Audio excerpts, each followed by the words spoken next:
manajemen kita sama soal oh ya. Yang kemarin Oh, boleh. Iya. Oke, ini mah reminding aja.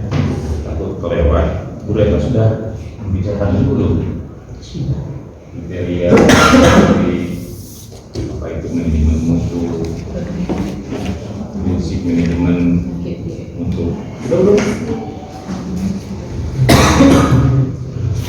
Ini kalau saya ngajari awal, saya ngajari ini.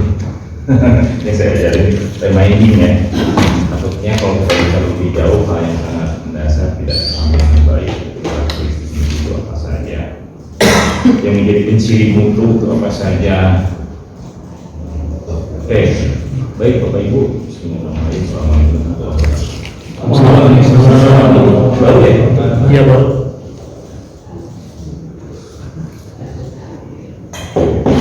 Ya.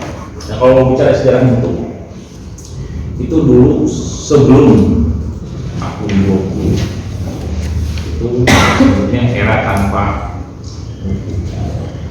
Jadi masih diberikan dengan monopoli, konsumen tidak diberikan banyak pilihan, menerima apa adanya. Apa yang terjadi, produk dikonsumsi, tidak ada pilihan lain, yang juga pada saat itu belum ada yang namanya standar produk atau biasa. Maka kalau bicara tentang belum ada standar berarti belum ada mutu, karena mutu itu terkait dengan standar.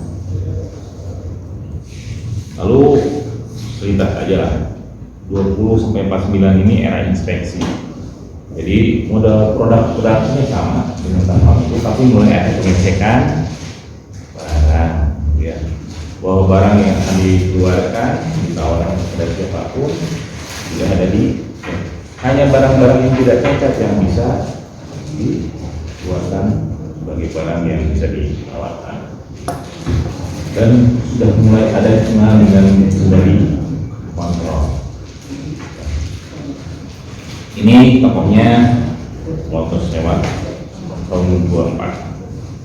Lalu berikutnya di era 35-9 ini ada Ichikawa, sangat terkenal sekali kalau Bapak Ibu membaca berbagai kajian-kajian terkait dengan setara mutu, pasti Ichikawa ini akan selalu disebut ya. Ini kalau Ichikawa ini menggunakan sebuah konsep quality control system. Lalu juga Deming, wah itu udah dengar tentang PDCA? Iya, ya. Apalagi itu plan check action. Berikutnya dikembangkan oleh Deming, PDSA. Apa itu? Plan do. Alhamdulillah. Saya ini. Kita ini hidup atau nomor konsepnya saja. PDSA apa? Plan, do, S-nya apa? Study. Jadi mulai mengenal bahwa yang namanya organisasi itu harus terus belajar dan action. Jadi dipelajari bukan dikontrol saja, tapi juga kita mereka mengembangkan. Bukan hanya jadi kan gini, di industri manufaktur itu dalam bentuk produk cek itu paling enak ya, atau kontrol. Tapi kalau misalnya di bidang jasa yang terjadi adalah bukan pengecekan fisik ya, karena jasa itu kan tidak berwujud atau intangible. PDSA yang do, study and action. Ada dimulai era penjaminan mutu tahun 60 sampai 79 ini ada yang mengenalkan dengan PQC, total quality control. Bikin baum ini. Ichikawa juga mengenalkan tools for quality. Ini lucu ya, Ichikawa itu orang Jepang, tapi dia mengembangkan ilmu itu di Amerika. Terbalik dengan Deming itu orang luar Jepang tapi malah mengembangkan ilmu dan di Jepang dan menerapkannya di Jepang. Ya. Jepang dengan perkembangan yang begitu dahsyat di era manufaktur sejak tahun-tahun ketika mereka memproduksi kendaraan, teknologi dan sebagainya. Ini peran dari jamming untuk mereka bisa berkompetisi di era global dengan produk-produk yang semakin lebih kompetitif dibanding dengan negara-negara lain. Nah, lalu ada era manajemen mutu terpadu. Nah, sampai hari ini, ya, ini Tabuchi dengan konsep process design, lalu total quality management dan berbagai standar mutu. Kita sering mendengarnya ISO ya. ISO itu bukan mutu itu ada pada organisasi. Artinya organisasinya disertifikasi, diakreditasi, dilihat seperti apa proses manajemen yang terjadi di dalam sebuah organisasi. Karena hasil dari produk yang dibuat oleh sebuah perusahaan atau organisasi itu pasti melalui sebuah proses yang ada di dalam organisasi tersebut. Sejauh mana tingkat kontrol, tingkat perencanaan dan tingkat pelaksanaan yang direncanakan terkait dengan standar yang maka memang sertifikasi atau akreditasi boleh lah akreditasi untuk memastikan bahwa organisasi menjalankan manajemen. Kita tahu Indonesia juga kalau bicara tentang mutu guru akhirnya di sertifikasi harus memenuhi minimum standar. Ada yang kita sebut dengan amanat undang-undang kompetensi guru yang terdiri dari berapa kompetensi? Kompetensi guru berapa? 4. Harus terpenuhi, itu standar minimum ya, baru dianggap sebagai seorang. Jika tidak memenuhi checklist ya keempat standar tersebut, maka dianggap sebagai guru profesional, gitu ya, pendidik profesional. Jadi terkait dengan standar mutu ini, memang semakin kesini semakin ilmu ini semakin digunakan dalam berbagai organisasi. Meskipun ilmu ini berkembang di sektor private, di berbagai perusahaan-perusahaan, pendidikan mengadopsi juga terkait dengan proses mutu. Makanya sejak tahun berapa kita diakreditasi sekolah-sekolah perguruan tinggi, sekolah menengah, sekolah dasar diakreditasi. Itu untuk memastikan bahwa pelaksanaan penyelenggaraan pendidikan Indonesia itu memenuhi standar-standar. Dulu nggak ada yang namanya guru itu guru profesional. Ya. Guru itu lulusan dari mana aja. Nah, standar pedagogik haruslah bahwa yang namanya guru itu sudah memiliki kompetensi pedagogik atau keilmuan terkait dengan dari mulai merencanakan pembelajaran sampai melakukan evaluasi pembelajaran. Makanya kalau dulu kan mungkin nggak pernah belajar seperti itu. Makanya untuk syarat menjadi guru, ya kalau memang bukan dari lulusan perguruan tinggi pendidikan, mereka harus mengikuti kegiatan diklat, mengenalkan kompetensi pedagogik yang harus mereka pahami, bagaimana mengenal berbagai model-model pembelajaran, gitu ya, dari mulai perencanaan sampai melakukan evaluasi pembelajaran, supaya kalau lulus pada akhirnya melengkapi kompetensi yang sangat penting, itu kompetensi pedagogik, kompetensi sosial, kompetensi apa lagi? Kepribadian dan kompetensi profesional. Profesional itu meliputi semua kompetensi.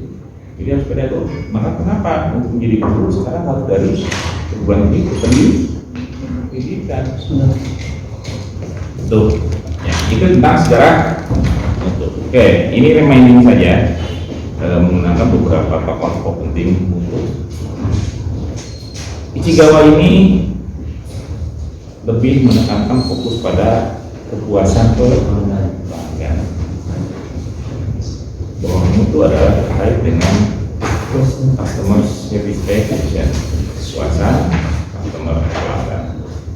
Lalu cost B, nah itu kesesuaian dengan yang dipersyaratkan atau conformance to requirement, kesesuaian dengan yang disyaratkan. Kalau kemarin saya sudah ngobrol juga tentang mutu itu apa? Kesesuaian. Sesuai apa? Sesuai dengan yang diharapkan. Nah, diharapkan itu diturunkan dalam di persyaratan capaian yang harus minimum terpenuhi kan gitu ya, yang dipersyaratkan tadi. Ini demi ini kesesuaian dengan kebutuhan pasar. Saya kemarin kalau mutu itu ada di perspektif setiap kepala orang tua terkait dengan harapan atau keinginan, kebutuhan keinginan. Makanya ketika mendesain sebuah lembaga pendidikan, sebaiknya melakukan riset apa? Riset kebutuhan calon pelanggan. Selain riset juga menanyakan kepada orang tua harapannya tentang anak-anaknya dididik seperti apa, lalu goals-nya apa, perubahan perilakunya sejauh mana. Nah, itu harus ditanyakan di riset itu, sehingga nanti menyusun kurikulumnya, menyiapkan orang-orang yang akan melakukan memperlakukan peserta didik supaya terjadi perubahan berbagai dimensi, ada afektif, ada kognitif, ada psikomotorik. Hasil belajar itu, ya, capaian-capaian itu dikondisikan dengan sebuah proses mencapai. Jadi sesuai dengan demi bicara tentang sesuai dengan kebutuhan pasar konsumen. Makanya desain itu harus disesuaikan dengan kebutuhan dan keinginan konsumen. Ada yakin bahwa ini kepuasan pelanggan sepenuhnya. Ini kurang lebih sama ya dengan Ichigawa, tapi dia bilang bahwa ini bukan aspek yang lain, bukan cita-cita pendiri lembaga pendidikan yang namanya kualitas itu, tetapi ini betul-betul terkait dengan apa yang diinginkan oleh pelanggan atau masyarakat. Jurang kecocokan penggunaan, fokus to use. Ini fokus pada utilitasnya, apakah cocok atau tidak dengan ya kalau hari ini itu kita menyebutnya fit to use, lulusan pendidikan kita sesuai dengan kebutuhan pasar kerja. Itu ya, dunia usaha dan dunia industri. Kalau dalam konteks pendidikan disesuaikan. Davis dan Garkin ini kondisi dinamis sumber daya, yang disebut dengan mutu adalah kondisi dinamis sumber daya. Itu menurut Garkin bahwa sumber daya itu sesuatu yang bisa kita optimalkan, diorkestrasi dengan baik supaya bisa menghasilkan nilai tambah, ya, nilai tambah bagi perubahan-perubahan atau capaian-capaian yang kita inginkan. Itu menurut para ahli. Oke. Pengertian itu kurang lebih usaha memenuhi atau melebihi harapan pelanggan yang mencakup produk, tenaga kerja, proses dan lingkungan yang merupakan kondisi dinamis mengikuti perubahan. Lembaga yang mengorkestrasi mutu pada dasarnya adalah mengupayakan adaptasi sehingga bisa mengikuti perkembangan dan perubahan zaman. Dia tidak alergi dengan perubahan, dia akan senantiasa bersama membangun sebuah perubahan. Artinya membangun sebuah peradaban yang semakin baik, perubahan yang semakin lebih baik. baik, menyenangkan, membahagiakan. Makanya dalam konsep pendidikan kita harus bahagia ya, karena prosesnya harus bahagia. Karena ternyata secara psikologis kebahagiaan itu salah satu dorongan intrinsik motivasi untuk bisa melakukan perubahan. Ketakutan adalah halangan-halangan untuk melakukan perubahan, betul ya? Ketidaktahuan itu juga adalah salah satu halangan-halangan untuk melakukan perubahan. Kenapa? Karena ketakutan itu muncul biasanya dari ketidaktahuan, dari pengetahuan yang tidak cukup untuk bisa melewati sebuah proses jalan yang dihadapi.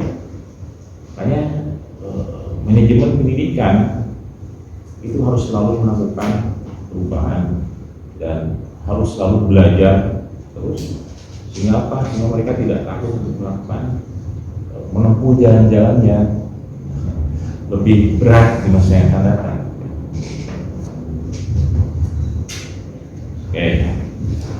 Oke, kriteria atau ciri mutu. Ciri mutu ini pertama ada yang disebut dengan teknologi. Teknologi ini sebagai kekuatan daya tahan. Bapak Ibu, pendidikan, lembaga pendidikan hari ini ataupun profesi guru, kalau tidak mengikuti perkembangan dan perubahan teknologi, itu diyakinkan tidak akan bisa bertahan dalam era yang begitu kompetitif, begitu cepat, untuk bisa mendapatkan berbagai banyak peluang-peluang untuk bisa lebih menyenangkan, hidup menyenangkan. Contohnya misalnya apa? Hari ini gagasan-gagasan tentang konsep pendidikan kolaboratif itu banyak ditopang oleh persoalan-persoalan tools yang disebut dengan teknologi. Jadi adaptasi dengan perubahan teknologi sebagai alat bantu itu menjadi keharusan harus bagi siapapun yang untuk bisa bertahan hidup di era sekarang gitu ya, bukan hanya guru ya, di industri mau di bisnis apapun tanpa teknologi sekarang. Kita tahu kemarin sempat juga bagaimana masyarakat Gaman ketika tiba-tiba ada ojol, ya ojek online, demo dan sebagainya. Siapa yang bisa menghalangi perubahan itu? Maka akhirnya mereka juga harus belajar menggunakan teknologi, beradaptasi dengan teknologi, maka mereka tetap bisa bertahan dan hidup. Kalau yang hari ini masih tidak mau beradaptasi dengan teknologi dan sebagainya, ya mereka akan kehilangan banyak peluang untuk bisa tetap eksis. Guru pun demikian, guru, lembaga pendidikan atau apapun profesi harus penjual hari ini juga beradaptasi, bukan hanya berpikir seperti zaman dulu ketika kita merancang untuk sebuah bisnis, mikirnya flashnya apa ya, bikin toko, beli toko, sewa toko, masih seperti itu, masih berpikir tentang harga aset. Jadi aset yang sebenarnya di era sekarang, apalagi teknologi sebagai penopang kepemilikan aset. Bahkan sekarang begini ya Bapak Ibu ya, Bapak Ibu pernah dengar yang namanya dunia maya atau disebutnya apa? Ada sebuah server Facebook itu berubah jadi apa namanya?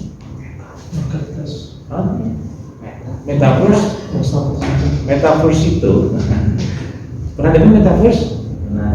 Metaverse itu di dalam juga bisa ada berbagai kepemilikan aset. Bapak Ibu bisa beli tanah di metaverse, lalu juga mendirikan usaha di metaverse, bahkan mengiklankan sesuatu di metaverse.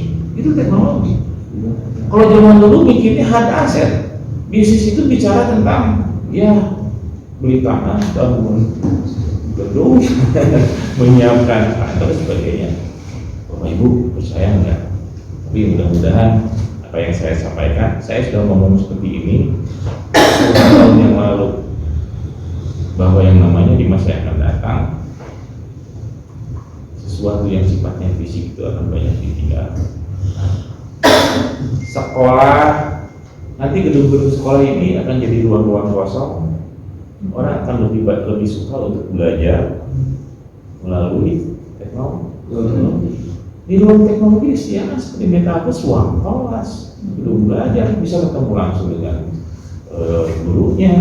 gurunya pakai teknologi dia misalnya gurunya dia ngajar di kontak orang Amerika, muridnya dari Meksiko, muridnya dari Indonesia, dari Filipina dan sebagainya. Ini kejadian Bapak Ibu ya, ponakan saya karena kebetulan bapaknya pindah pekerjaan dulunya, karena hari ini sekarang lagi ada di Damam di Saudi Arabia, besok kemarin ada di Batam, sebelumnya pindah ke Brazil dan sebagainya. Terus pindah karena kerjanya di anaknya bingung sekolah di Bandung tadinya, lalu pindah bapaknya masa nggak, ibunya di Bandung, bapaknya di Batam, anak-anak pindah Saudi Arabia. Akhirnya apa? Akhirnya anaknya selama dari mulai awal pandemi dari SMP sampai SMA itu sekolahnya sekolah di Amerika. Tapi online, cuman sayang jam 1 malam, jam 2 malam begini aja gitu. Ini jadwalnya beda dengan kita ya. Waktu pindah ke Damam di Saudi Arabia gitu ya, jadi sama juga karena dia kepaksakan supaya tidak pindah-pindah, bikin dia harus membangun lagi kerjasama atau misalnya pertemanan dengan teman-teman ya, tapi teman-temannya sudah teman-teman internasional dari semua lembaga, dari semua negara yang memang terafiliasi, dan itu sudah sertifikasi. Lembaga itu dinyatakan sebagai lembaga yang memang ijazahnya juga diakui secara internasional termasuk di Indonesia. Ketemu gurunya kerja itu nggak sama aja begini dan ngomongnya juga pakai bahasa Inggris kan ya. Nah, SMP, SMA akhirnya juga terus seperti itu. Lama-kelamaan, nah mereka butuh ruang kelas nggak? Saya kebayang ya, kalau misalnya saya perkirakan begini, ruang-ruang kelas tempat pendidikan itu akan ada di dunia teknologi. Sekarang saja mulai berebut sumber bahan informasi untuk ditransformasi kepada peserta didik kan sudah direbut oleh global AI. Dari siapa? Dari guru. Itu ya. Pertanyaannya, apa guru mau bersaing dengan mereka? Dengan AI? Bersaing dengan Google? Siapa? Ya. Kita harus berubah peran karena tadi bahwa hasil pendidikan itu terkait dengan kognitif, afektif, kembalilah urusan kognitif mah bikin mereka peradaban, tapi yang namanya afektif, psikomotor itu peran-peran guru hari ini. Ya, gak mungkin masa diem aja, psikomotornya tidak berkembang, tubuhnya tidak sehat, kan? Lalu juga afektifnya, adabnya, gitu ya, akhlaknya, itu peran-peran yang hari ini dibutuhkan. Tapi juga guru-gurunya juga harus paham dunia mereka, karena konsumennya harus dipahami bahwa mereka itu sebelum diubah basisnya apa dulu. Yang kedua psikologi ini bicara tentang cita, rasa, dan status. Jadi mutu tentang psikologi itu tentang misalnya cantik, itu mutu ya Bapak Ibu. Mutu enggak? Kalau misalnya ganteng, cantik, harum, itu mutu ya. Lalu tentang waktu, nah waktu ini bicara tentang kehandalan produk. Sejauh mana produk itu bisa berasimilasi dengan waktu, dengan perubahan, dengan kondisi yang terjadi. Apakah misalnya kehandalan dari sisi waktu, ketahanannya bisa bertahan sekian lama, begitu.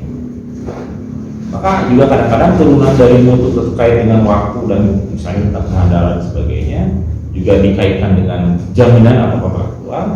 Itu kan banyak sekarang produk-produk yang digaransi sekian lama, bahkan sekarang ada banyak sekali produk-produk yang menggaransinya seumur hidup ya.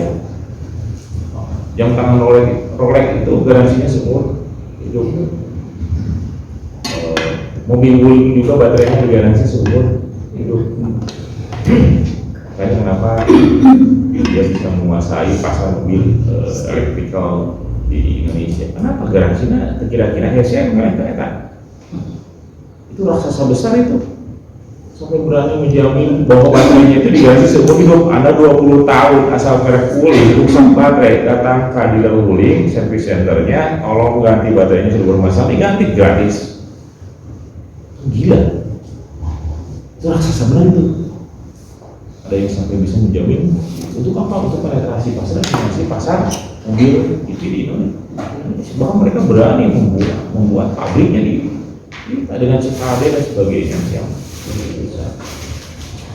Dan sekarang menguasai pasar itu di Indonesia dengan harga yang sangat murah. Di kepala kita mobil produk Cina dulu mungkin sebagai banyak produk-produk yang dianggap gagal, tapi hari ini Cina luar biasa sebagai kekuatan raksasa ekonomi melakukan penetrasi pasar, jaminan sebagainya sebagai Jepang kewalahan ini menghadapi model bisnis yang dikembangkan, agresivitas yang dikembangkan oleh perusahaan-perusahaan dari Jepang. Kehandalan kontraktual adanya jaminan. Bapak Ibu pernah nggak bahwa hanya begini? Ketika Bapak Ibu mengajar, ada jaminan bahwa apa yang diajarkan itu bisa dipahami oleh peserta didik. Pernah nggak membuat jaminan itu kepada orang tua? Di LPS kan ada. Setelah mempelajari materi ini, kemampuan peserta didik ada. Itu kan sebetulnya aspek-aspek standar yang ingin diharapkan. Lalu nanti kita evaluasi, betulkah kemampuannya sesuai dengan standar-standar yang sudah ditetapkan dalam rencana capaian pembelajaran namanya kan begitu ya, pada materi keseluruhan atau pada per sub materi. Jaminan. Adakah sekolah yang menjamin bahwa misalnya lulusan dari sini pasti diterima di perguruan tinggi? Ini banyak dilakukan oleh lembaga khusus di bawah sekolah sekarang. Makanya khusus sekarang banyak diminati ya. Cara yang bisa menjamin adalah justru lembaga khusus, bukan sekolah. Sekolah SMA, SMK, bahkan mereka menyampaikan 70% yang ikut khusus ini diterima di PTN, bukan tinggi negeri. Mereka tinggal ikut nama si Anu diterima di bukan tinggi apa. Ya. Kita ketinggalan manajemen ya dengan lembaga-lembaga khusus, karena mereka belajarnya waktunya tidak sebanyak pendidikan formalnya, tapi mereka bisa menjamin bahwa itu adalah hasil kerja mereka. Lalu ada etika atau nilai kesopanan, kecepatan layanan, dan kecepatan bahasa. Ini ciri mutu ini mencapai lebih ada 5 aspek. Jadi kalau Bapak Ibu nanti mengembangkan mutu, jangan lupa harus ada ini, ada kesopanannya, ada etikanya, ada aturan, misalnya standar kecepatan layanan harus ada. Kecepatan layanan maksudnya begini, ketepatan waktunya. Itu juga adalah kehandalan. Bahwa guru masuk kelas sesuai dengan jamnya, itu jangan sampai ada jam kos. Itu kehandalan itu. Kalau tidak ada aja ciri ini, ya makanya cerita tentang itu juga menjadi sebuah retorika terkesan kosong. Nih, Davin berbicara tentang Bapak Ibu begini ya, apa yang saya sampaikan tentang ini sebetulnya bisa jadi bahan Bapak Ibu melakukan tesis Bapak Ibu. Saya juga ngomong tentang dimensi yang disampaikan oleh Davin. Ini sebetulnya bisa digunakan dalam riset yang Bapak Ibu bisa lakukan. Davin ini berbicara tentang pertama dimensi kualitas itu pada performance-nya ini sebagai aspek fungsional dari sebuah produk maupun jasa yang dikonsumsi. Lalu juga dimensi kualitas adalah feature. Feature itu pilihan dan pengembangannya. Kalau Bapak Ibu membeli gadget, kan pasti nanya itu fiturnya naon wae sih, kan gitu ya. Bisa naon wae gitu nya, bisa untuk moto, berarti kan ada kamera gitu ya. Bisa enggak dimasukkan sebuah aplikasi tertentu dan sebagainya. Fiturnya Samsung dengan merek-merek yang lain, iPhone itu punya fiturnya berbeda-beda, dan dia menggunakan fitur-fitur itu. Mobil hari ini juga kayaknya sudah menjadi standar ya. Zaman dulu saya nggak kepikiran yang namanya mobil jalan sendiri, tapi hari ini mobil yang murah, yang gila-gila ini itu bukan Jepang selalu ketinggalan sekarang kalau bicara tentang fitur ya. Dengan teknologi yang digunakan oleh Korea maupun oleh Cina, mobil bisa jalan sendiri sekarang. Fiturnya namanya ADAS atau misalnya apa yang dipijit aja, diam aja, maju di jalan tol, insya Allah tidak akan nabrak, tidak akan kepikir kalian sendiri. Mungkin juga orang tidur juga akan sampai ke tempat dengan selamat. Ini fitur-fitur keselamatan sekarang jadi perhatian. Reliability, keyakinan akan fungsi atau dapat dinikmati atau dapat dipakai. Reliable, yakin bahwa yang lulusan dari sekolah ini adalah mereka akan menjadi penerima manfaat dari perubahan-perubahan yang terjadi pada dirinya, ya. Performance atau refleksi, kecepatan, desain dan kualitas, ada seperti itu. Ada durability, ada daya tahan, ada. Kalau misalnya durability ini kalau untuk lulusan pendidikan apa ya? Kira-kira aspek apa? Lebih pada aspek perilaku, mentality, kemampuan bisa bertahan, ya. Bisa menjadi orang yang fighter, gitu ya. Fighter yang selalu bertahan, mampu melawan perubahan zaman dan dia siap berubah dengan baik. Itu durability. Menciptakan bukan orang yang hanya dia pintar matematikanya tapi FSML. Ya, itu tidak menjamin durability, itu bukan durability ya. Ada serviceability, kecepatan, akurasi, kemudahan, perbaikan, jaminan perbaikan. Pak Ibu kalau beli motor pasti nanyain di sini pasti spare partnya ada enggak, kedepannya jaminan spare partnya ada itu. Jangan ketika Ibu dipakai baru berapa lama rusak, mau diperbaiki nggak bisa diperbaiki karena keadaannya tidak ada. Maka itu menjadi perhatian. Kenapa orang Indonesia sangat suka sekali mobil Jeep, Toyota, mobil Honda, Suzuki? Ya karena di sini mereka sudah ada jaminan, setiap kota ada service centernya, gitu ya. Karena ada service, ada ketenangan kita menggunakan, termasuk juga serviceability bahwa lulusan kita ini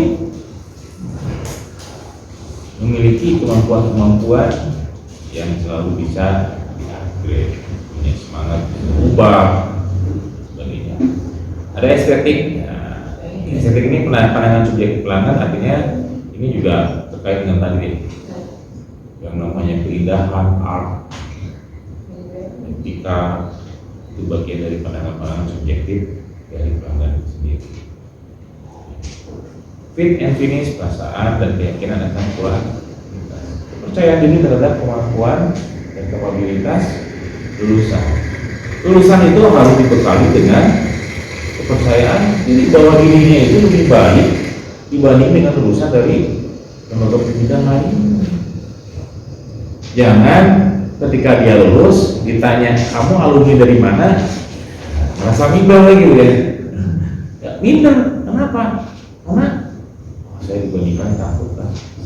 Itu mau dari perguruan tinggi yang keren misalnya, dari sekolah yang keren, mereka tidak punya perasaan atau keyakinan yang terkait dengan dirinya. Yang kalau seperti itu biasanya ya akan selalu tersingkir pada aktivitas sosial. Ya, nih tentang manajemen mutu. Total quality management itu atau manajemen mutu terpadu bahasa Indonesia-nya adalah proses manajemen yang bertujuan untuk menjaga mutu suatu produk atau layanan dari suatu organisasi. Jadi manajemen mutu terpadu adalah cara mengorganisasikan seluruh sumber daya sampai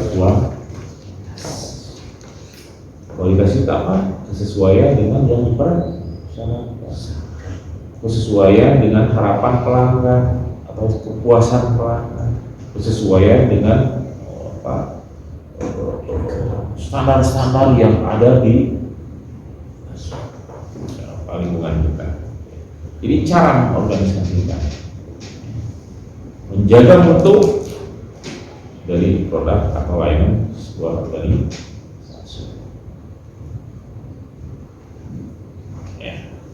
Manajemen mutu ini juga ada peraturan tentang mutu 25 tahun 2009 tentang standar pelayanan minimal. Ada ya, bahwa kualitas pelayanan berkaitan dengan kemajuan suatu bangsa. Kualitas pelayanan, kalau saya tambahkan sedikit, kualitas pelayanan pendidikan ini akan sangat berkaitan dengan kemajuan suatu bangsa. Baik buruknya pendidikan suatu bangsa ini linier dengan kemajuan sebuah bangsa.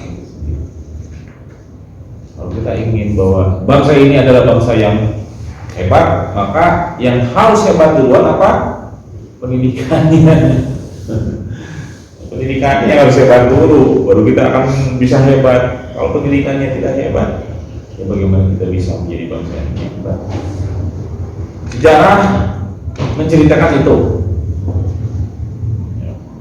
Sejak zaman Romawi kita sering dengar para filsuf, siapa? Aristoteles, Plato, dan sebagainya. Di sana itu ada sebuah proses pendidikan yang terjadi, maka mereka menjadi sebuah bangsa yang besar. Lalu juga peradaban keemasan Islam, cerita bagaimana Baghdad menjadi pusat ilmu pengetahuan, gitu ya, karena ada perguruan tinggi di sana. Sudah berapa ribu tahun yang lalu ya?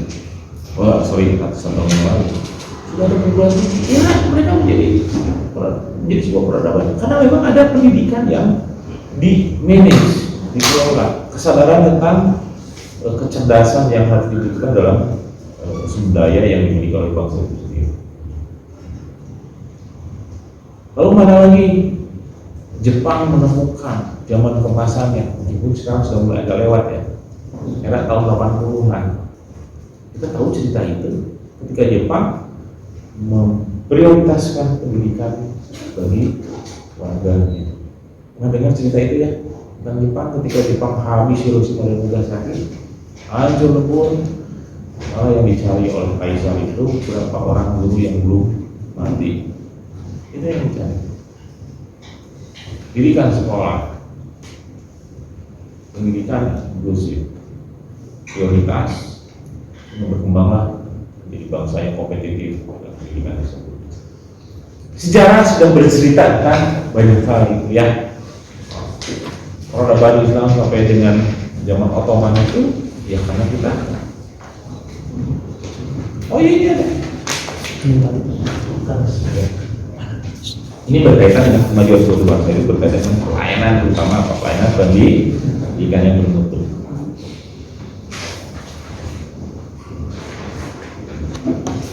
Sistem manajemen mutu atau quality management system. Pertama, fokus menjaga kedekatan dengan pelanggan dan customer. Sekolah, dalam konteks sekolah itu harus dekat dengan seluruh customer, seluruh pelanggan.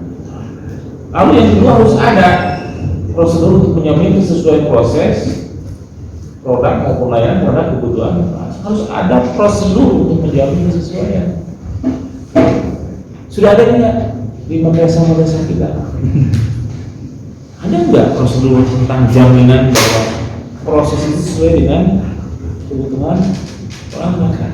Jangankan kebutuhan pelanggan, kebutuhan pelanggan aja nggak tahu, apalagi bicara tentang prosedur yang harus dijalankan. Gitu. Jadi kemana wae ya, hal yang mendasar juga tidak tahu kebutuhan pelanggan, ya mau perorangan organisasi pendidikannya itu yaitu membuat prosedur-prosedur yang tidak menjamin. Bahwa yang berikutnya adalah sebuah sistem yang bertujuan untuk meningkatkan kepuasan pelanggan melalui perbaikan berkelanjutan. Sustainability improvement. Ada komitmen besar terkait dengan perbaikan berkelanjutan. Harus ada. Biasanya itu muncul di dalam statutanya, dimuncul di dalam rencana induk pengembangan, dimunculkan di dalam rencana jangka menengahnya, renstra-nya, lalu turun lagi menjadi rencana operasional setiap tahun. Renov-nya itu muncullah RKAM. RKAM itu dalam rangka menuju visi jangka menengah, jangka panjang. Itu apa misinya, apa saja yang dilakukan. Saya ke Bandung kemana pula aja, ke Karogo, ke Tanjung, Leles, lewat Kadungora, Cileunyi, gitu ya. Cekek, Cileunyi. Sebuah proses yang runut terkait dengan capaian-capaian sehingga kita kalau kita sampai itu Tokyo, tujuannya ke Bandung. Tiba-tiba Lampung, tiba-tiba Ciawi, Tadi karena itu tadi ada proses kesesuaian proses dengan kebutuhan atau tujuan-tujuan yang dilakukan, yang diharapkan. Tentang visi, Bapak Ibu, di sini ada di kelembagaan Bapak Ibu ada pimpinan sekolah di sini.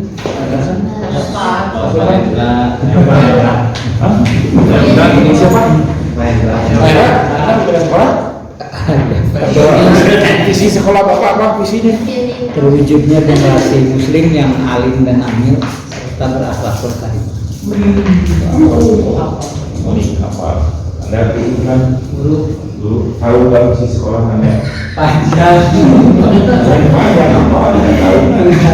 Harus tahu. Jadi kenapa? Karena Bapak Ibu ketika menyusun RPS segala macam itu harus sesuai dengan itu. Jadi harus sebuah pemahaman. Punya uang kayak gimana? Jangan-jangan kita tidak sekelas dengan apa yang dibutuhkan, diinginkan dengan apa yang kita jalankan. Visi itu jika apa yang kita lakukan itu berkelanjutan ya, menjadi bagian dari visi kita. Nah ini sederhananya sampai begitu ya. Bapak Ibu kan saya ngomong seperti ini kalau Bapak Ibu diakreditasi dan saya asisten nanya apa visinya. Dulu tanya panggil visi sekolahnya Bapak apa enggak? Ibu apa enggak?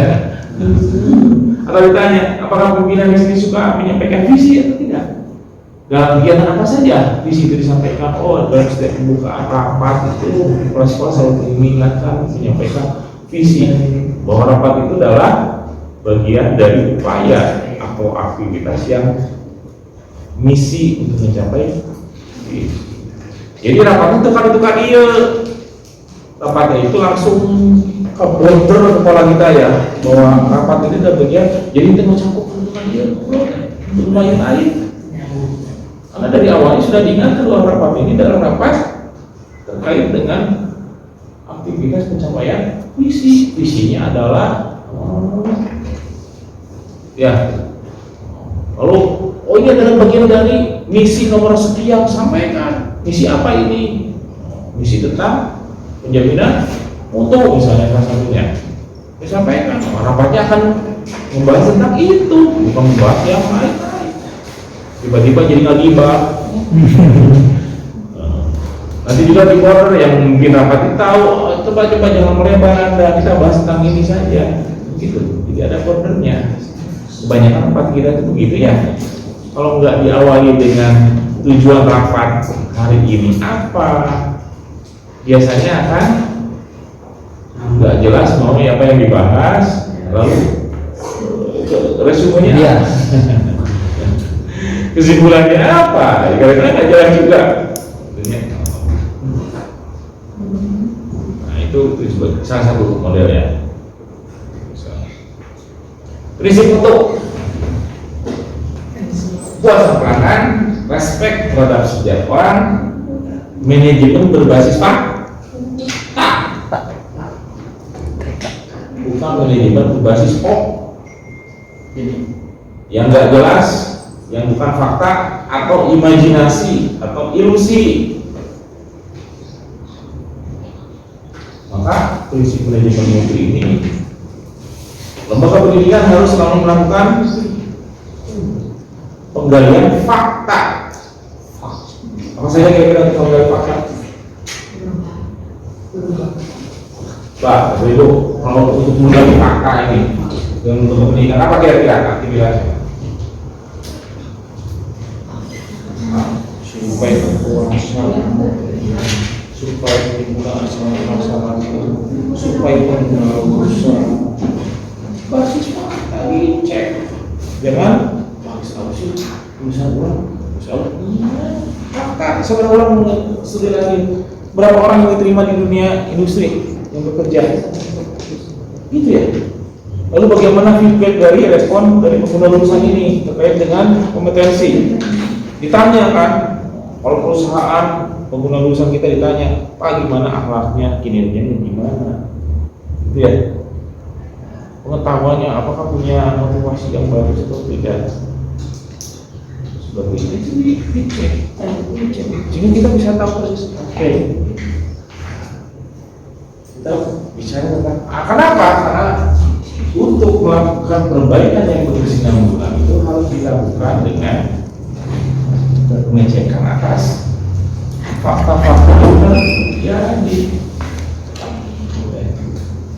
Perbaikan kesinambungan yang terus dilakukan bukan dibasiskan pada ilusi, bukan dibasiskan pada imajinasi, tapi dibasiskan pada fakta. Tahu, riset lah. Nah, kalau manusia kecil ya, supaya kepuasan itu bagian dari riset, penggalian fakta, penggalian mendapatkan data untuk nanti dianalisis sehingga kita bisa melakukan perbaikan berkesinambungan. Keputusan-keputusan yang diambil berdasarkan pada fakta dan analisis fakta itu akan lebih efektif dan konsisten.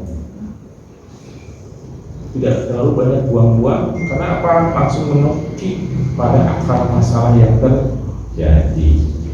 Kita mengobati pada masalah-masalah yang sebetulnya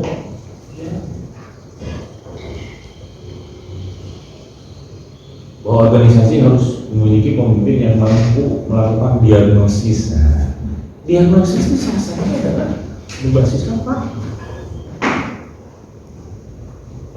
Bisa memisahkan diagnosis itu selanjutnya adalah memisahkan antara fenomena, gejala dengan simptom dan problem.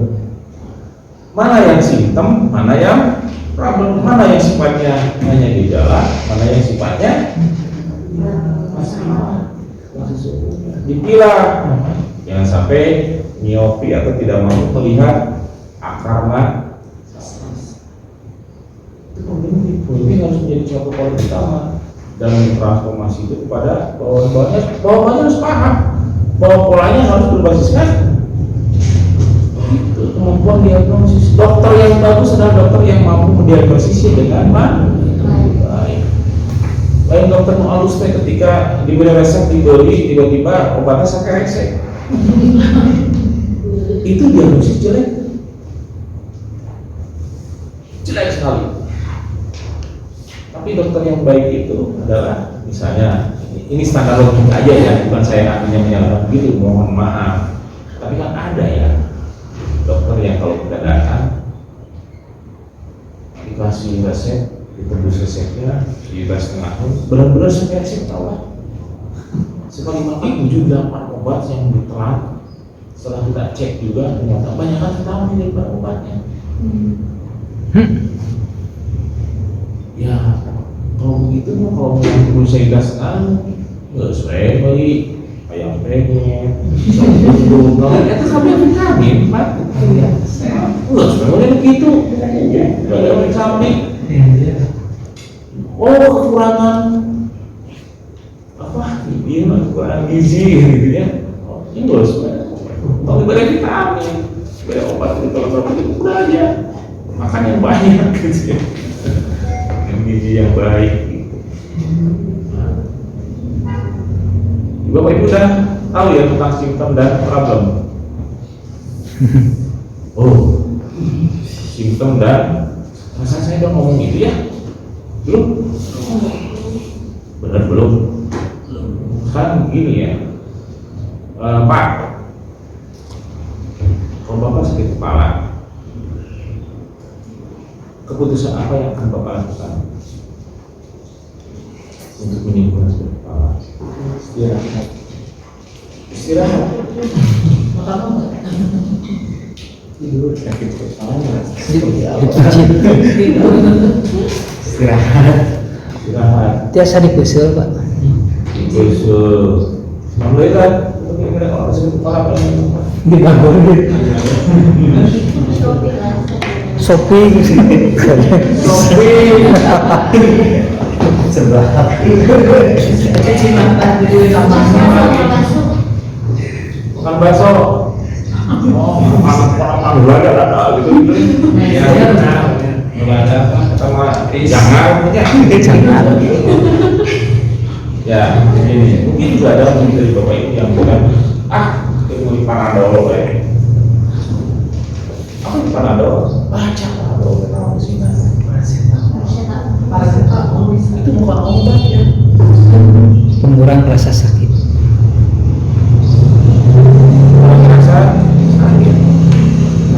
Kalau efeknya sudah hilang, sakit kepalanya ada lagi apa enggak? Ada lagi, kembali lagi. Jadi kalau Bapak Ibu paham, sakit kepala itu simptom, itu gejala sesuatu yang terjadi di tubuh kita ada yang salah. Tubuh kita terdiri dari berbagai organ tubuh. Bisa jadi sakit kepala itu, misalnya Bapak Ibu telat makan, Bapak Ibu kurang tidur, Bapak Ibu kurang dana. Cuma aspek psikologis itu mungkin bisa terjadi karena manusia itu kan bukan hanya fisik saja, tapi juga ada kejiwaan, mentalitas, psikologis. Ya, psikologisnya merasa terancam, akhirnya sakit kepala, terancam tidak bisa makan karena tidak punya uang mungkin ya. Memang harus digali sampai sejauh itu. Kita harus, tugas kita itu diagnosis itu dari gejala fenomena yang besar yang kelihatannya ini yang terasa, kita gunakan pisau analisis untuk memilah-milah mana, lalu identifikasi dengan indikator yang ada. Makanya diagnosis bagi seorang dokter, dia harus punya ilmu terkait dengan penyakit itu. Dia harus cari literasi dong ya, studi dong. Selain juga melakukan observasi kepada pasien. Bapak, yang kemarin ditanyakan gini, pasien datang ya, Bapak, kita sakit kepala, sakit ini. Ditanya ke dokter, Bapak, tuang sebuah kali saya minta. Masuk ke sekolah tuh, cuma jadi guru teh, ayo ditanya mau ayo, karena obat ayo mas. Padahal padahal dokter itu sedang melakukan diagnosis. Karena di pengetahuan yang ada, ya sakit kepala, di teori sakit kepala ini mungkin ya ada.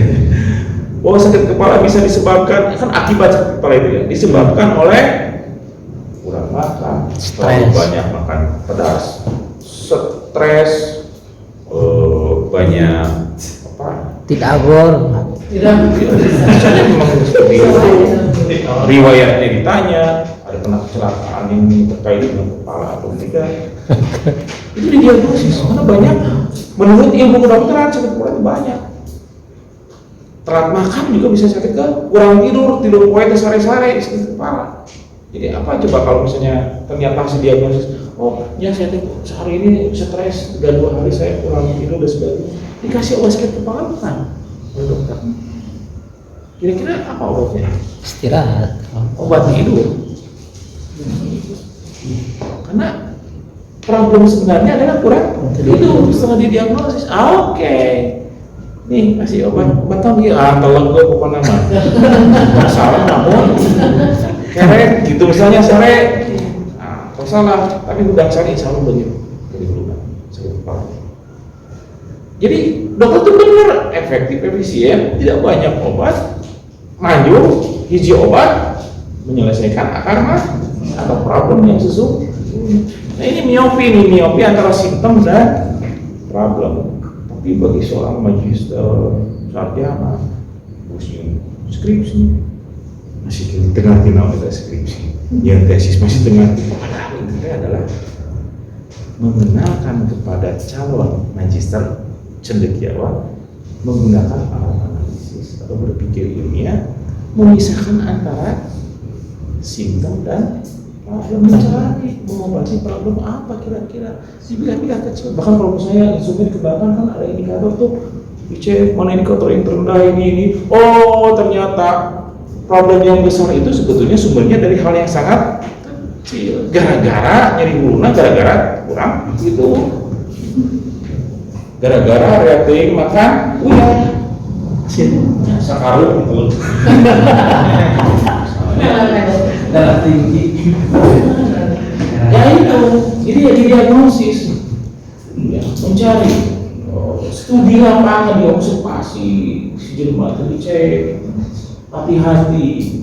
Maka ketika menemukan, oh iya sumber, kasih obat yang tepat untuk itu. Nah, masalah pendidikan itu kan luas ya, gede banget. Fenomenanya kan bisa kita lihat dari PISA misalnya, ranking.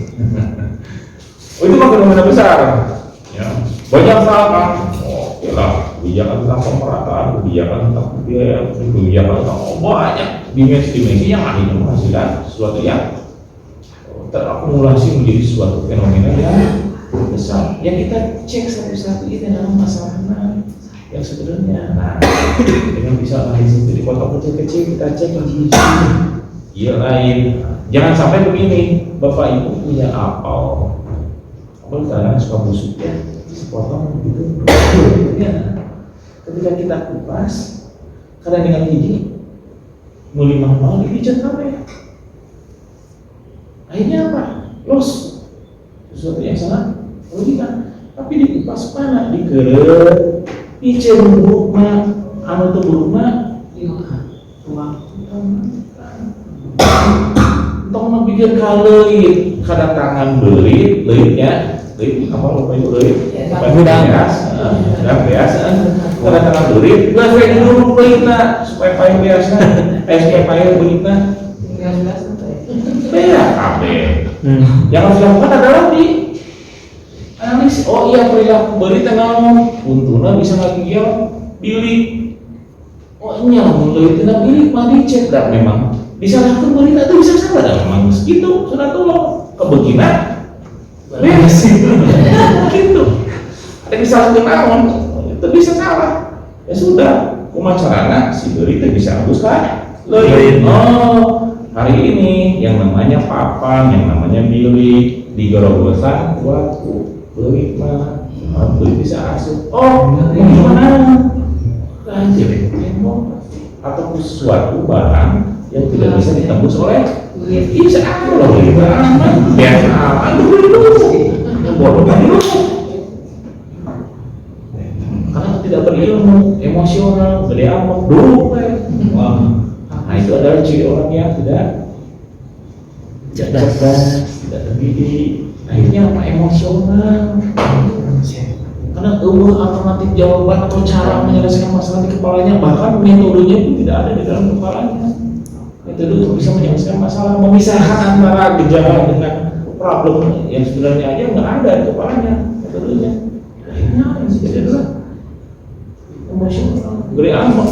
Ketika ada masalah di kepalanya nggak ada jawaban, knowledge-nya awal, gitu, metodenya awal, yang ada adalah panik. Yang ada adalah jika bapak ibu lamun ada pujian itu diajar, ya boleh muncul lagi panik ketinggalan minum ya. Juga saya sudah mulai. Tapi kalau bapak ibu mau belajar, cetek. Jenisnya orangnya. Nah itulah bedanya antara orang yang terdidik dan tidak terdidik, bapak ibu ya. Kalau bangsa kita dengan tingkat pendidikan yang sangat rendah, mendominasi masyarakat kita. Kalaupun chaos terjadi, ya payahnya karena memang tidak pengetahuan, logical frameworknya, cara berpikir, mindsetnya tidak terbangun dengan baik. Karena itu hanya bisa dilakukan dengan pendidikan itu bukan hanya formal ya. Pendidikan itu hanya formal, non formal itu banyak. Menciptakan ekosistem pendidikan itu bukan hanya sekolah saja. Orang tua di rumah itu adalah ekosistem pendidikan. Ya ekosistem pendidikan yang paling kecil adalah keluarga. Banyak sekarang mulai parenting. Karena kalau digojlok di setting sedemikian rupa perubahan di sekolah, ketika balik ke imah, standar etik di sekolah, akhlak di sekolah dengan standar etik di rumah terjadi yang terjadi jomplang gitu ya. Yang terjadi adalah kebingungan peserta didiknya. Hari di sekolah mau ngomong anjing temenan di mamah ibu bapaknya anjing-anjingan keluar kita bingung aja Pak. Udah akan diajar gitu contohnya berarti mana kira-kira apa yang menjadi contoh yang paling dominan itu bisa siapa tuh Pak? Guru atau orang tua? Guru orang tua orang tua mana sebelah menit sih. Aku dia lupa lagi baratak udah kan belasan jelema kagero. Orang tua mungkin ya paling reaktif itu 10 anaknya. Ya, paling 2 tapi pasti lebih kagero. Maka sebetulnya pendidikan itu harus ada dari dasar dari rumah, dari orang tuanya. Jangan salah Bapak Ibu, bibit, bebet, bobot ketika memilih pasangan hidup akan mempengaruhi masa depan. Kalau ada keturunan, benar ya teh, benar. Penting ya teh. Jadi pilih orang tuanya yang berilmu pendidikannya, maka dia berharap bahwa anak-anak juga sama mengenyam pendidikan, membangun karakter berpikir yang semakin lebih baik. Cucu turun bawa ke bawah, standarnya akan semakin, karena mereka adalah menikmati penerima manfaat dari pendidikan. Bahwa pendidikan itu betul-betul membuat kita menjadi orang yang lebih menikmati hidup, gitu ya. Bukan orang panik yang kayak tadi menghadapi sesuatu saya Emosional. tidak ada jawabannya, emosional, gede amat. Wah gimana tak? Nggak bisa ngerana gede amat di jero imahnya. Betah bang. Cerewet mah. Betah bang. Enak. Betah bang. Belum kena sumur. Awal derajat. Vitamin bahasa dulu. Udah cerewet, biasanya ngomongnya cerewet. So, cek. Lain guru cerewet, lain cerewet. Pengaruh. Sangat. Jadi kalau nanti bapak ibu mau menikahkan anaknya, dicek bibit-bibit pembuatan nanti tidak. Perlu cek yuk, knowledge-nya juga dicek. Apalagi kalau misalnya anu ngajarin anak, misalnya dia ajaran ngaji udah guru lain. Itu ngaji anaknya. Efektif itu bisa ngaji aja. Bisa tuh bukan tadi. Ini mulai bisa baca aja, bisa udah baca, bisa. Ngaku mah pinter guru naik taman. Iya. Lambat.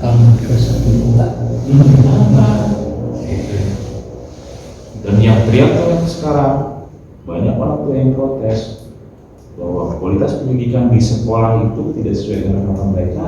Jangan-jangan mereka adalah bagian dari problem yang tukang demo, yang tukang makan. Dia adalah bagian dari mana? Kenapa? Mungkin karena tidak terdidik dengan menyerahkan seluruhnya bahwa tanggung jawaban perkembangan pertumbuhan anak itu kepada sekolah. No, aneh. Menentukan, mana kayak sekolah budak akhlakan speed, budak nggak pintar, akhlakan saya, ayo pilih sekolah gratis. Kadinya tadi. Ngomong masalah Ngomong harapan PIP.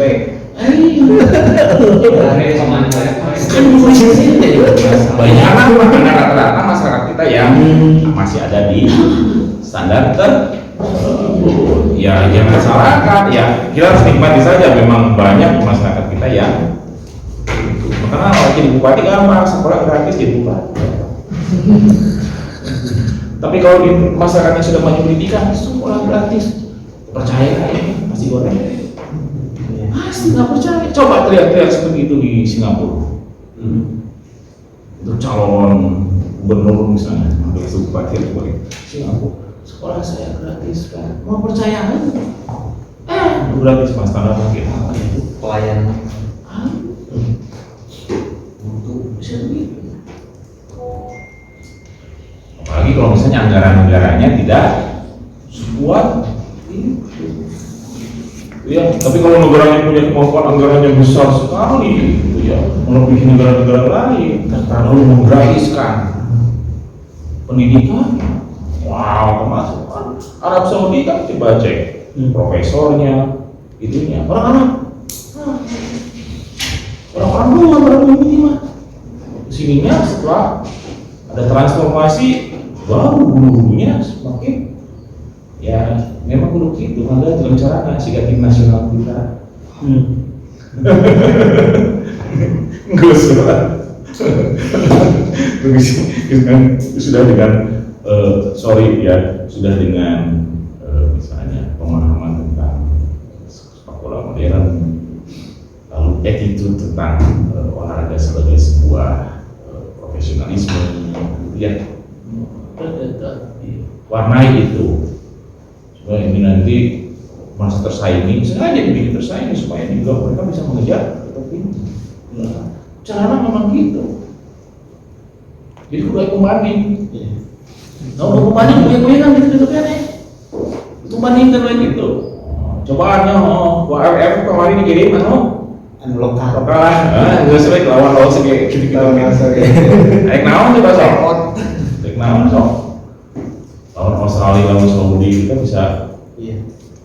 Ya memang bedanya beda kualitas, beda proses yang panjang di belakang background dari orang-orang yang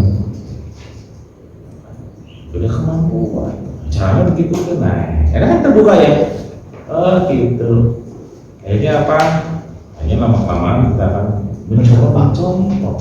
Saudara Malaysia dulu itu gurunya dari Indonesia, tapi hari ini kita bukan berburu ke Malaysia, mereka lebih menghasilkan sumber daya yang lebih maju, baik daripada Indonesia dengan standar-standar yang lebih baik. Tapi hari ini saya yakin, juga ada dari cerita orang-orang yang studi di Malaysia di tingkat perguruan tinggi, ada tinggi. Bahkan orang-orang Indonesia yang kuliah di sana itu rata-rata lebih cepat dari orang Malaysia untuk selesainya. Artinya apa? Mudah. Lebih mudah tuh yang di Indonesia ya, dan gerakan beres. Jangan lihat bahwa perguruan tinggi di Malaysia itu lebih kata di sekian hanya kuliah SCG di ITB daripada kuliah di S2 di katanya banyak yang bilang begitu ya.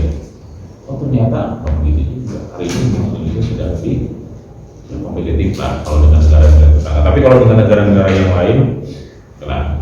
Tapi itu juga sangat tergantung dengan berbagai kepentingan dan kebutuhan demografi dan sebagainya. Ya. Oke. Lanjut. Nah, prinsip manajemen mutu fokus kepada customer, yaitu tentang melampaui harapan customer. Dia akan selalu sana prinsip. Leadership, kepastian tujuan, kesatuan tujuan dan pelibatan seluruh sumber daya. Ada partisipatif ya. Harus ada partisipatif. Makanya saya kemarin cerita tentang program pendidikan, tentang persoalan partisipatif dari orang tua. Ajak ngobrol. Apalagi kalau kita bisa salah terbuka membuat juga sebagainya. Saya kira mereka akan terbuka membangun karena ya apa? Jadi tanggung jawab bersama kita. Lalu leadership, engagement of people, yaitu satu tujuan berbasis budaya, partisipasi juga dilakukan. Proses approach, yaitu aktivitas dipahami dan saling terkait. Jadi ada pemahaman terkait dengan proses bisnis yang ada dalam organisasi. Proses bisnis di lingkungan sekolah, bukan bisnis dalam konteks bisnis. Education as a business. Bisnis itu adalah aktivitas atau upaya atau usaha-usaha yang. Lalu improvement, ada orientasi pada perbaikan yang terus dilakukan. Jadi nggak bisa berpikir mainstream, hanya harus besar saja, tapi harus juga berpikir anti mainstream, bahkan out of box, sedangkan melakukan sesuatu yang tidak average ya, tidak sama dengan apa yang dilakukan orang. Memilih keunggulan sendiri yang berbeda. Evidence based, yaitu keputusan berbasis data dan analisis akurat. Harus dibutuhkan orang-orang yang mampu menganalisis data, melakukan orang yang mampu menggali data menjadi sebuah informasi yang bermanfaat untuk pengambilan keputusan bisnis. Lalu juga relationship management, membangun hubungan baik dengan orang semua. Kemarin saya cerita bahwa konsumen dari organisasi pendidikan itu bukan hanya studi, guru, staf pendidikan, kepala sekolah, dosen, OB juga, atau penjaga sekolah atau satpam sekolah, itu adalah customer yang harus dikuasai.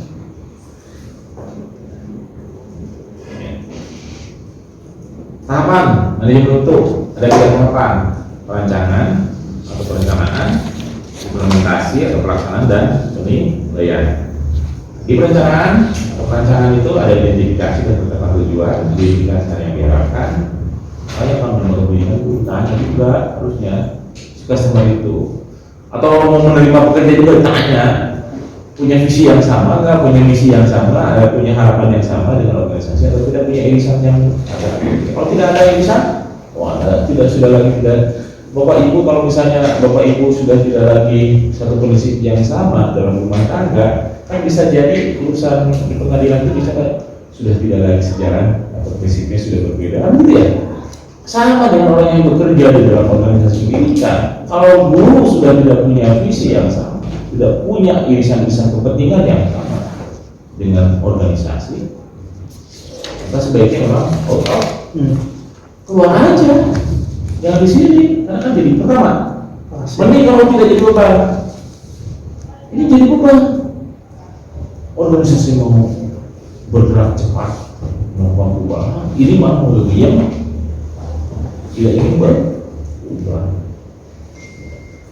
atau bahkan menahan perubahan. Berikutnya bukan hanya menahan perubahan, kita sudah ngomongin tentang aspek proses itu, dia masih mempermasalahkan prinsip mutu.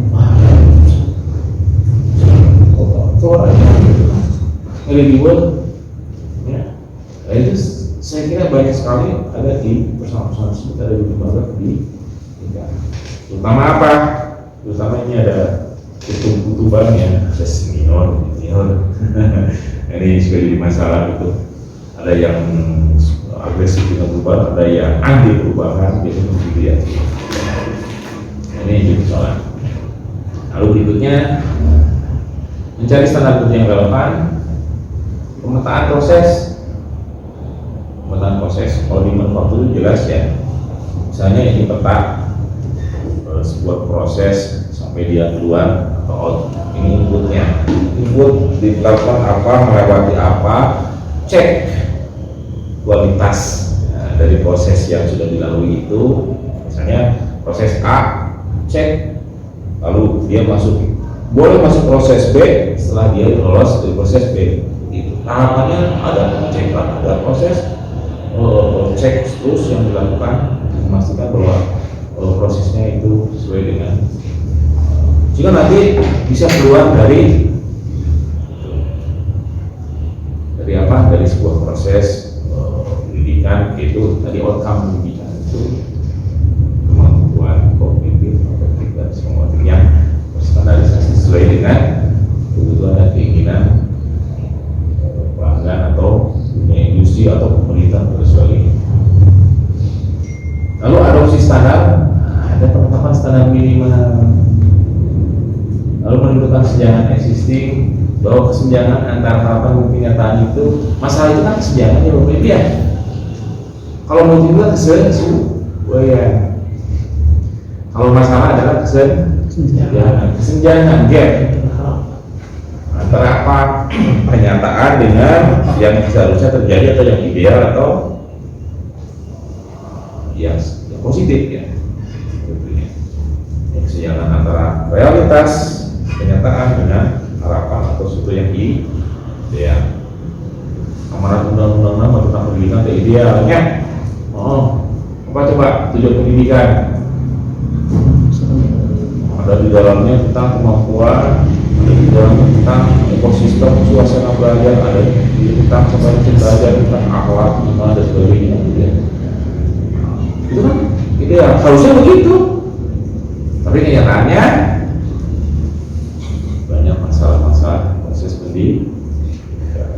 Apakah gurunya juga yang belum kompeten, organisasinya belum tertata, bahkan organisasi tidak punya visi atau misi, tidak ada standar-standar yang terjelaskan dan dicapai. Identifikasi tindakan dan upaya solutif mengatasi kesenjangan antara standar. Tesis Bapak Ibu kan ujungnya ke sana. Apa coba? Yang namanya rekomendasi yang konstruktif gitu ya. Ayo ya kesimpulan ada, tapi sarannya apa? Saran itu kan saran perbaikan. Di bawah ini menyebutkan manfaat penelitian, kan itu yang secara teoritis, secara praktis, praktek-praktek berkelas pendidikan. Tiba-tiba di dalam bab 5-nya ada kesimpulan, sarannya ya sudahlah sebaiknya pemerintah begini. Apa ini? Konstruktif. Konstruktif dapat menawarkan solusi yang bisa dilaksanakan, bukan saran seperti saran ya seperti menyarankan sesuatu yang tidak konstruktif ya, atau hanya sekedar menasihati saja. Tidak, ada lakukan A, B, C, D, gini tahapannya, dilakukan 3 kali dalam 1 semester, harusnya begini. Itu artinya konstruktif. Secara praktis membantu untuk memperbaiki masalah-masalah melalui aktivitas yang disarankan secara konstruktif. Oke, kompetensi kurang ada masalah hasil belajar begini, apa yang dilakukan? Kalau ternyata setelah dicek yang paling besar adalah persoalan, misalnya indikator salah satunya adalah sekolah diketahui tidak pernah melakukan kegiatan IHT, gitu ya. Tidak ada IHT. Lalu apa? Karena itu adalah masalah yang terlihat sangat besar. Yang kedua adalah persoalan misalnya tingkat pendidikan yang tidak linear dengan linearitas pendidikan yang ditempuh oleh guru dengan yang diampu pelajarannya. Apa yang dilakukan? Tidak konstruktif. Pertama, saya disarankan kepada sekolah, misalnya kalau menyuruh membentuk sebuah lembaga untuk quality control, kalau enggak juga misalnya silakan nanti membuat standar minimum untuk rekrutmen guru, atau ada standar terkait dengan pendidik terkait yang linear dengan mata pelajaran yang jangan sampai ini lulusan pendidikan agama aja penjaskes. Sebenarnya lulusan PAI ngajarin komputer. Dipaksa. Ya, seperti kita ngomong ini lulusan segala bisa. Ada ya. Sesuai sertifikat. Belum sih itu. Bahkan sertifikasi itu juga adalah pembelajaran komputer ya. Pelajaran yang diampuni. Nah itu ya, itu persoalan-persoalan seperti itu ya, harusnya kan bisa diantisipasi dengan sebuah standar minimum, misalnya rekrutmen sesuai dengan kebutuhan. Kalau yang dibutuhkan adalah guru penjelasan, ya cari dengan spesifikasi yang sama untuk kemampuan. Itu jangan sampai nanti kerjanya lagi terkumpul HP dicekel apa nama sekolah dalam vokasi guru KW di PAI. Iya, harusnya memang butuh guru PAI itu untuk atau mata pelajaran ya terkait dengan PAI ya, budi pekerti misalnya ya, dan sebagainya misalnya. Tapi kalau tiba-tiba PAI tiba-tiba ngajarin komputer, ya yang penting itu ya. Ini harapannya memiliki kerangka berpikir bahwa manajemen itu syaratnya adalah orang yang mengelola lembaga pendidikan harus memahami tentang manajemen, terutama memiliki cara berpikir bagaimana. Jangan sampai kepala sekolah itu ketika mengambil keputusan ditanya alasan apa itu terbuka data, tidak tahu, tidak pernah ada alasan yang bisa diterima secara baik ya, melalui proses logik ya, bukan proses yang tidak logik ya. Mau ngambil keputusan gitu, kemarin buat mimpi, main gitu, Wangsit. main gitunya. Akhirnya begitu kurang, akhirnya itu mulai ketemuan mimpi keras. Aduh, sudah lama tidak cepat sekali. Di pelaksanaan ini sudah tidak di penilaian ada penilaian internal. Pertanyaan tentang internal ada sudah sesuai masalah itu kok. Ini sudah ditetapkan ya. Misalnya dalam konteks lain ada misalnya audit mutu internal gitu ya. Kami kan kita sudah menetapkan standar kan. Lalu mengecek apakah pelaksanaan dari standar itu sudah terlaksana atau belum setelah itu AMI. Lalu juga melakukan perbaikan. Bahkan juga ada peningkatan standar. Kalau misalnya ini sudah terlampaui standarnya, oke, kita tingkatkan. Nah itu yang disebut dengan sustainability improvement, peningkatan yang terus menerus. Oke, di sini sudah terpenuhi, ternyata setelah diaudit oleh kita sendiri, nilai internal ternyata sudah memenuhi 100% standar, bahkan melampaui standar. Kalau begitu mah standarnya yang kita tingkat untuk bisa diaudit yang diaudit di masa yang akan datang, apakah tidak artinya ada improvement terus Nah, lalu ya oke. Upaya minimalisasi pendapatan pertama, lakukan review. Lalu juga terkait dengan infrastruktur, pelatihan. Lalu juga ada indikator kinerja. Ada indikator kinerja umum atau ibu atau khusus. Orang bekerja pada dasarnya apa sih? Orang bekerja itu untuk memenuhi kebutuhan. Yang pertama orang bekerja ada yang menyelesaikan masalah. Kalau Anda datang ke kantor buruh tidak menyelesaikan masalah, itu tidak bekerja namanya. Tidak layak digaji. Jadi harus ada indikatornya. Orang kerja itu karena tugasnya menyelesaikan masalah yang ada di kantor. Masalah pendidikan, kalau perlu masalah pendidikan, yaitu apa? Mendorong perubahan peserta didik, kan gitu ya? Tiga mana? Iya, tidak aspek itu urusan PNS. hasil pendidikan dengan standar-standar yang tadi. Itu kalau misalnya guru datang tidak menyelesaikan masalah, bahkan menjadi sumber masalah. Ada kan ini sumber masalahnya. Datang tadinya tidak menjadi contoh yang baik bagi murid-muridnya. Maka capaian hasil belajar pada aspek afektif, misalnya kedisiplinan, guru itu disiplin, lambat datang ke kelas. Nah, muridnya jadi disiplin itu bukan menyelesaikan masalah. Guru itu datang bukan bekerja, itu merusak organisasi itu, ya. Aslan kan gitu malah. Soalnya suka gemes ya. Jam sebel banget. Apa-apaan itu tidak menyelesaikan aja sudah masalah. Semua masalah sih. Oke. Ada indikator, ada sumber daya dan ada komunikasi ya. Yang terakhir komponen yang jadi penting. Pertama, quality plan. Ada perencanaanmu. Tuh, ya. Maksudnya adalah rangkaian proses yang direncanakan. Berikutnya ada quality improvement, ada peningkatan mutu, ada metode sistematis yang digunakan bisa terus semakin lebih meningkat lebih baik. Ada quality control. Oke, sampai di sini ke quality assurance, dari quality plan ke quality assurance, penjaminan mutu. Ada penjaminan, ada quality control, dan ada quality improvement. Ini akan menjadi quality plan lagi kalau sudah diingatkan seperti yang saya ceritakan tadi. Kalau quality di quality assurance fokus pada keyakinan pada siapapun konsumen kita ya, dan keyakinan terkait dengan kesesuaian betul ya. Ada fokus pengembangan kesehatan mutu berarti prosesnya betul-betul di quality improvement dan quality plan. Baik Bapak Ibu, ada pertanyaan? Ini reminding aja ya, saya yakin Bapak Ibu sudah pernah dengar ini.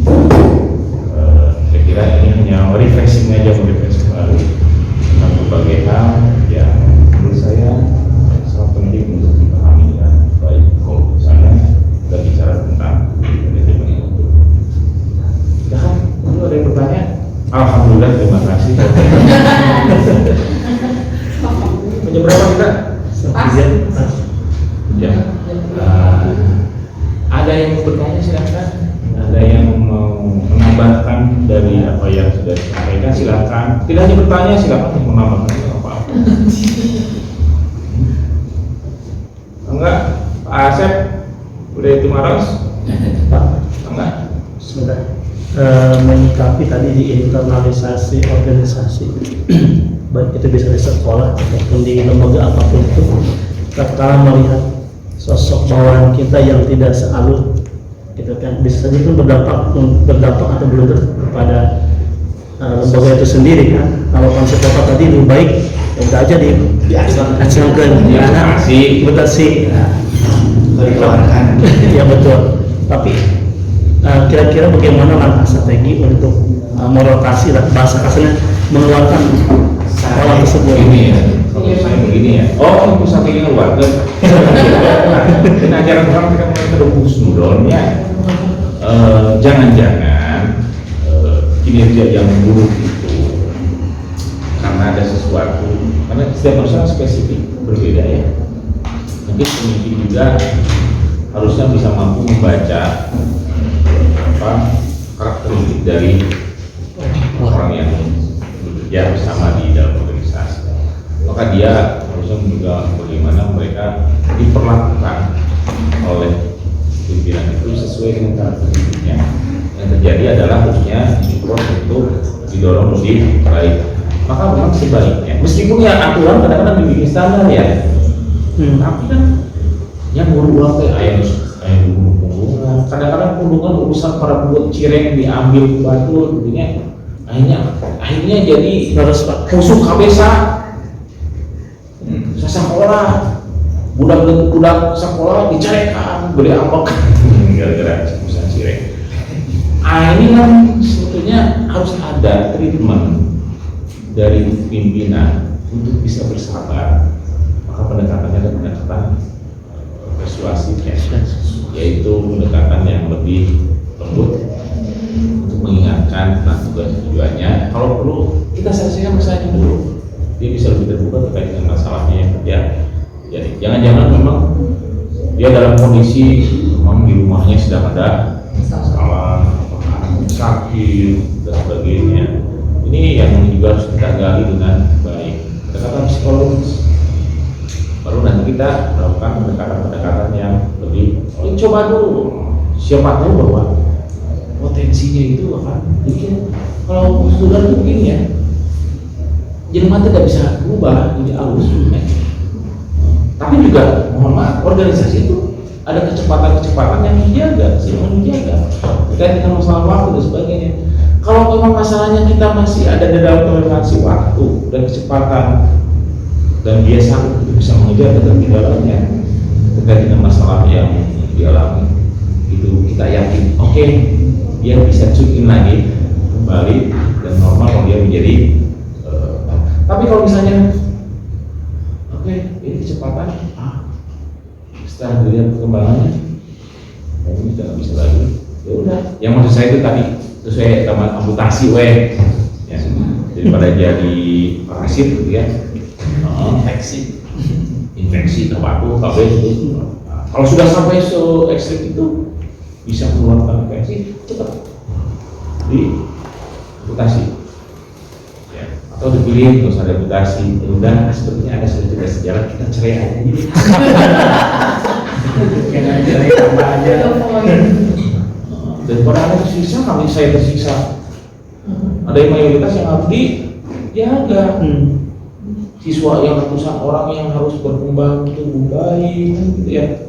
Ini yang mayoritas yang harus kita prioritaskan. Yang satu orang yang jadi masalah, sudahlah, punten baik.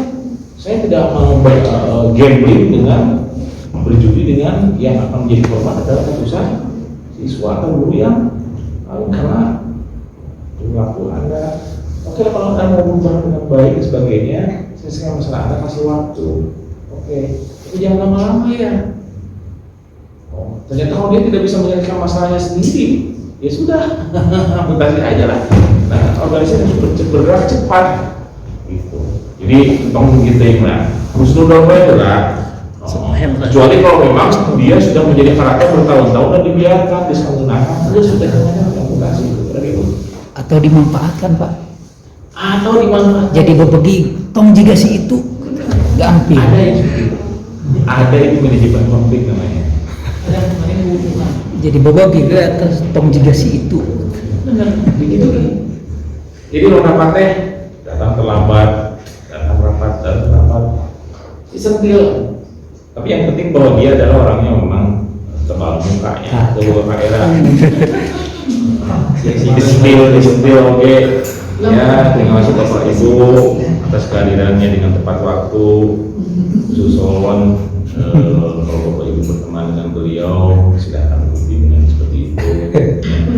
Pokoknya jadi public enemy lah. Musuh bersama.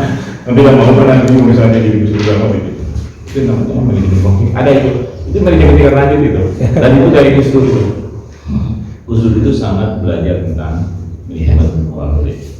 Jangan ada di DPR ngomong anggota legislatif mana TK. Wah, seri itu kan benar. Itu orang mungkin misalnya juga tidak ramai gitu. Seperti itu. Dia ngomong sesuatu yang yang orang apa sih maksudnya, sebetulnya hanya sebagai sebuah trigger kadang-kadang. Trigger Cek. supaya jadinya perubahan mindset, sehingga yang tadinya tidak pernah dibahas sesuatu yang penting akhirnya menjadi sesuatu yang mesti ngomongnya memang cepat ceplos, tapi jangan salah, kita sudah dipikirkan sebelum-sebelumnya, jadi orang nggak begitu banyak, nggak begitu mampu melihat itu jangan mikir terus sebenarnya, mikir ngomong gitu. Ada yang itu dan lebih sensitif ya. di sisi selain kekurangannya ada sesuatu yang luar biasa. Jadi salah satu ruang luar biasa adalah ikatannya yang saya tahu. Jadi semua nomor telepon teman kolega dan sebagainya dia paling. Jadi Adi dan tentunya punya catatan di meja kerja itu catatan nomor telepon dan sebagainya. Jadi kalau misalnya menelpon Kiai Anu, pesantren Anu yang ada di rumah, itu puluhan ribu nomor koleganya dia sampai kolega dia di luar negeri dia hafal semua. Bahkan nomor telepon presiden di luar negeri dia hafal semua. Jadi bawa pulang. Coba telepon Anu, Aji, nomor 45 dan tidak pernah salah sambung. Ingat ini memang luar biasa yang beliau itu kayak gini ya, dia selalu menampilkan sisi yang karena muslim anak kiai, jadi cara belajar beda dengan orang lain. Pertama karena dia anak kiai besar, kan juga jadi jadi dia datang ke pesantren untuk belajar kiai-kiai yang betul nggak percaya diri. Saya jangan belajar di sini lah, di sini. Jadi cara belajar itu apa? Debat. Kiai, tentang hadis ini kan begini, dia langsung mengambil sesuatu yang kita sebelum. Tahu nggak yang namanya kiai? Namanya kita sebelum tapi ketemu KBL. Tapi ya siapa? Di debat terus KBL. Selain itu, terima kasih kiai, saya sudah belajar banyak. Jadi maksudnya apa? Ya semua yang disampaikan kan. Jadi saya tuh nggak pengen belajar setengah-setengah. Seperti misalnya dia itu ngajarin muridnya setengah, jadi jadi kerjanya begitu dan misalnya itu udah lagi ngajarinnya. Jadi jadi apa yang kita sebelumnya apa? Ya gitu lah. Nanti kan sesuatu yang sebelum kalau ngomong nanya kita sebelum juga macam bahkan di depan kalau macam juga ini harusnya begini logikanya ini begini apa sumbernya sampai diketuk sampai jadi aku suruh teh ya terima kasih saya sudah paham sekarang. Maksudnya ya tadi saya minta kiai ajari saya nggak mau, ya sudah saya akuras saja apa yang ada di dalam kepala dan itu begitu terus kemana-mana gitu kan gitu. Datang pesantren Amu begitu caranya ketika sebelumnya di depan itu cara belajar dia. Kenapa? Kalau dia minta baik-baik orang tidak akan ngasih. Itu yang tidak mau perilaku seperti itu untuk menggali datanya sebenarnya, menguji perilaku orang mana yang jadi teman atau tidak teman. Beliau kan begitu. Aduh gimana meloyal ke orang gitu tipe ini. Cek sebenarnya kan ketika tinggalnya kalau dari PRT mana sih loyal ke orang yang udah loyal gitu ya. Aduh kondor tetap saja kan ada yang bener anak kecil, bener kayak anak TK, ada yang kurang ajar ngeri. Kurang aja dia dengan kurangnya ngomong gitu. Itu yang jarang dipahami oleh orang lain. Sampai ke jeblos apa? Jimat, tapi di sini juga disuruh namun sih kayak namun kayak gini. Presiden kita dipilih hukum atau dewan lain. Hidup yang memang tidak bagi dia kayak main-main ya. Jadi presiden pusing-pusing repot-repot. Bahasa tiga sebelum memang kadang-kadang kita tidak semua. Kalau saya sudah ngobrol dengan khodamnya katanya yang mengikuti asisten pribadinya sampai yang ngurusin satu foto gitu ya sampai pakai sepatu dan sebagainya cerita. Memang begitu pola pikir.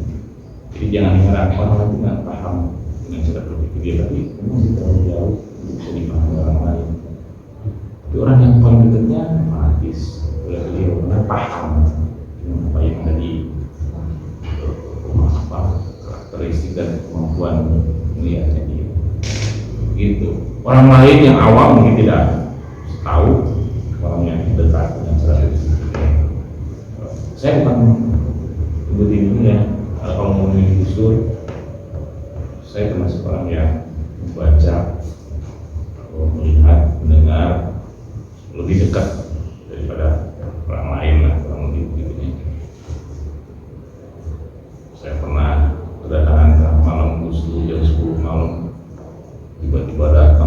kejar-kejar dengan kondisi zaman itu. Kemudian kamu sadar saat panggilan itu ada yang datang ke mobil siapa? Tahu, kita gerbang itu buka, gerbang itu. Kita masuk. Yang 3 mobil itu, salah satu mobilnya di Baleno ada Gus Dur di dalam. Belum jadi presiden. Masih itu Pak PNU. Beliau dikejar-kejar dari mana? Beliau terakhir dari Cipasung. Sebelum dari Cipasung, jadi dari Jawa Timur sampai Jawa Barat. Dia keliling, nggak pernah pulang ke rumah. Masuk ke sana itu cari perlindungan. Ketika beliau berteriak tentang butuh hijau itu, yang dimaksud butuh hijau itu, saya paham pada saat itu karena dia bilang begini, ini ya, langsung maju bilang, ini sadar budak hidup.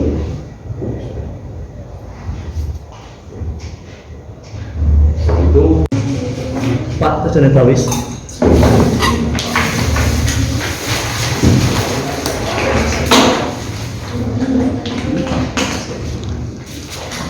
enggak, soal itu Waalaikumsalam warahmatullahi wabarakatuh.